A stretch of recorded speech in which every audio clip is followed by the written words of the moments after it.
భారత న్యాయ వ్యవస్థలో కూడా కొన్ని క్రిమినల్ చట్టాలను తీసుకొచ్చి అవి ప్రజల స్వేచ్ఛకు భంగం కలిగించే విధంగా ఉన్నాయని చెప్పి కూడా ఐలు నిరసన వ్యక్తం చేస్తూ ఉంది.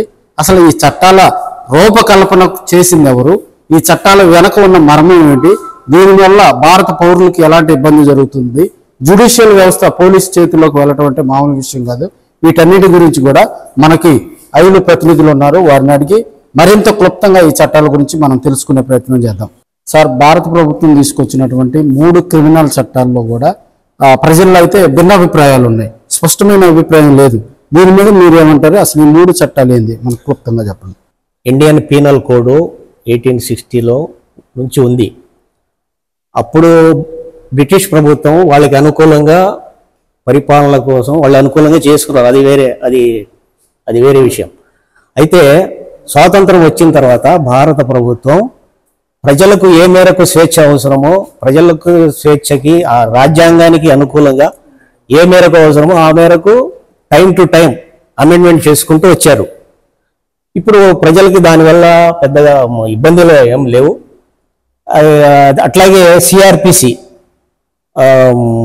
1963లో దాన్ని తాజాపరిచారు. 1894లో వచ్చిన సిఆర్పిసిని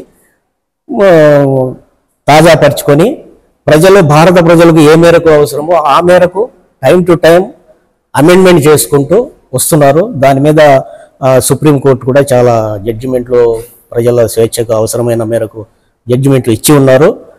అయితే అట్లాగే మన ఎవిడెన్స్ యాక్ట్లో కూడా టైం టు టైం అమెండ్మెంట్ చేసుకుంటూ రాజ్యాంగానికి అనుకూలంగా ప్రజల స్వేచ్ఛగా భంగం కలగని విధంలో అమలు చేసుకుంటూ వస్తున్నారు. అయితే బీజేపీ ప్రభుత్వం, గత ప్రభుత్వం 303 సీట్లు వచ్చిన సందర్భంగా వాళ్ళు ఏం చేశారంటే, ఈ చట్టాలు, ఇది పాత చట్టాలు, బ్రిటిషు ప్రభుత్వం చేసినటువంటి చట్టాలు, ఇది బానిసత్వాన్ని సంకేతం అని చెప్పుకుంటూ దాన్ని మార్పు చేశారు. ఈ మార్పు చేసే సందర్భంలో ఎలాబరేట్గా చర్చ లేదు. ప్రజల్లో కానీ, మేధావుల్లో కానీ, న్యాయవాదుల్లో కానీ చర్చ లేదు. ఈ చర్చ లేకుండానే పార్లమెంట్లో బిల్ పాస్ చేసేటప్పుడు కూడా 142 మంది ఎంపీలని బయటకు పంపించేసి వాళ్ళని సస్పెండ్ చేసి చర్చ లేకుండా పార్లమెంట్లో ఈ బిల్లు పాస్ చేసుకున్నారు. చేసిన తర్వాత సందర్భంగా 1/7/2024 నుంచి అమలుకు తెచ్చారు. అయితే దీంట్లో ఉన్నటువంటి మేము చట్టాలు పూర్తిగా మార్చేశారా అంటే లేదు, మార్చలేదు. 85% పాత చట్టాల్లోనే, పాత సెక్షన్లోనే ఉంచారు. ఈ మార్పు చేసినటువంటి సెక్షన్లు వాళ్లకు ఈ దేశంలో ప్రజల స్వేచ్ఛకు ప్రశ్నించే వాళ్ళు గొంతు నొక్కటానికి, ప్రశ్నించే వాళ్ళని ఇబ్బందులు కలిగించడానికి, వాళ్ళని జైళ్లలో పెట్టి ఇబ్బందులు పెట్టే విధంగా వాళ్ళకి ఏ మేరకు అవసరమైనయో ఆ మేరకు కొన్ని సెక్షన్లు వరకు మార్చుకున్నారు. ఈ మార్చుకున్న సెక్షన్ల వల్ల వస్తున్నటువంటి ఇబ్బందులు చాలా తీవ్రంగా ఉన్నాయి. విక్టిమ్స్కి ఇబ్బంది కలిగే విధంగా ఉన్నాయి. ఒక ఎఫ్ఐఆర్ బుక్ చేయాలంటే ఇది వరకు కంపల్సరీగా జీరో ఎఫ్ఐఆర్ అనేది ఉండేది. ఏ స్టేషన్లో పోయినా కూడా జీరో ఎఫ్ఐఆర్ బుక్ చేసి అక్కడ ట్రాన్స్ఫర్ చేసేటువంటి ఫెసిలిటీ ఉండేది. ఈ రోజు ఆ ఫెసిలిటీ లేకుండా చేశారు. అట్లాగే ఒక ఎఫ్ఐఆర్ బుక్ చేయాలంటే దాన్ని ప్రిలిమినరీ ఎంక్వైరీ జరపాలనేటువంటి ఒక నిబంధన పెట్టారు. ప్రిలిమినరీ ఎంక్వైరీ ఎప్పుడు జరిగిద్ది? రాజకీయ ఒత్తిడిల వల్ల, ఈ పాటికే రాజకీయ ఒత్తిడిల వల్ల విక్టిమ్స్ అనేక విధాలుగా ఇబ్బందులు పడుతున్నారు.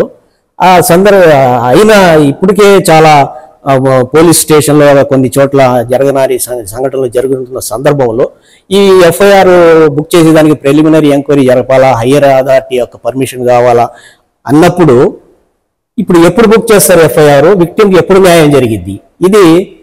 ఇది ఒక ప్రజల స్వేచ్ఛకు భంగం కలిగించినటువంటి అంశం. అట్లాగే ఇప్పుడు ఒక ముద్దాయిని కస్టడీలో, జ్యుడిషియల్ కస్టడీకి వెళ్ళినప్పుడు 15 రోజుల లోపల,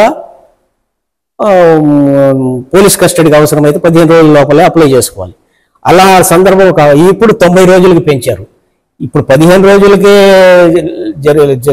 జరుగుతున్న సందర్భంలో ఇటువంటి కొన్ని ఇబ్బందులు జరుగుతున్న పరిస్థితుల్లో 90 రోజుల తర్వాత వాళ్ళు జరగటం అనేది ఇది స్వేచ్ఛకు భంగం కలిగేటువంటి ఇది చాలా ప్రమాదకరమైన అంశం. వీటన్నింటినీ రద్దు చేయాలనేటువంటి మేము కోరుతున్నాం. అట్లాగే ఆర్గనైజింగ్ క్రైమ్ అనేది కూడా ఈ అమల్లో తీసుకొచ్చారు. అలాగే ఆర్గనైజింగ్ క్రైమ్ అంటే ఏదైనా ప్రభుత్వానికి వ్యతిరేకంగా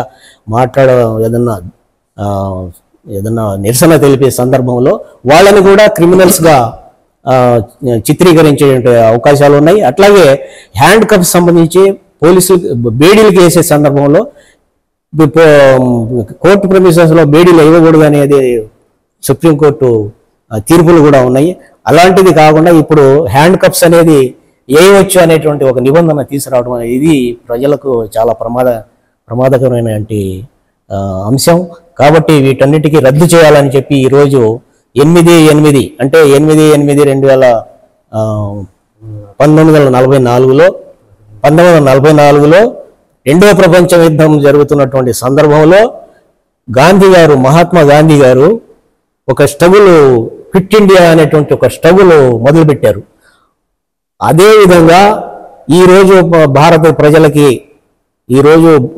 ప్రజలకి స్వేచ్ఛకు, పౌర హక్కులకి, వాళ్ళ న్యాయానికి భంగం కలుగుతున్న సందర్భంలో ఈరోజు ఐఏఎల్ అట్లాగే బార్ అసోసియేషన్ ఆఫ్ ఒంగోలు అందరూ కలిసి మనం ఒంగోలులో ఒక నిరసన ప్రదర్శన హ్యూమన్ చైన్ ఏర్పాటు చేసి నిరసన ప్రదర్శన తెలియజేశాం.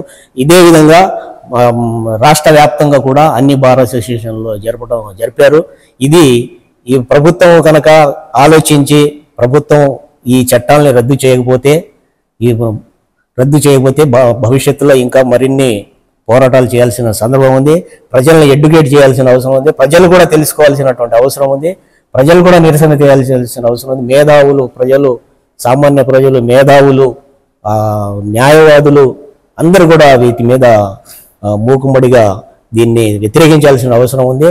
ఎందుకంటే ఈ రైతులకు వ్యతిరేకంగా వచ్చినటువంటి 3 చట్టాలు రద్దు చేయమని దాదాపుగా రైతులు ఈ 1 సంవత్సరం పాటు వాళ్ళు నిరసన తెలియజేశారు. 700 మంది చనిపోయారు. అప్పుడు ప్రభుత్వం దిగి వచ్చి 3 చట్టాలు రద్దు చేయాల్సిన పరిస్థితి వచ్చింది. అదేవిధంగా ఈ 3 చట్టాలను కూడా రద్దు చేయాల్సినటువంటి అవసరం ఉందని చెప్పి మేము డిమాండ్ చేస్తున్నాం. ప్రభుత్వం ఆలోచించాలని చెప్పి కూడా మేము డిమాండ్ చేస్తున్నాం. ఈ 3 క్రిమినల్ చట్టాలను కూడా రద్దు చేయాలని, బాధితులకు ప్రభుత్వం కూడా అండగా ఉండాలని చెప్పి లాయర్లందరూ కూడా దీని మీద నిరసన వ్యక్తం చేస్తూ ఉన్నారు.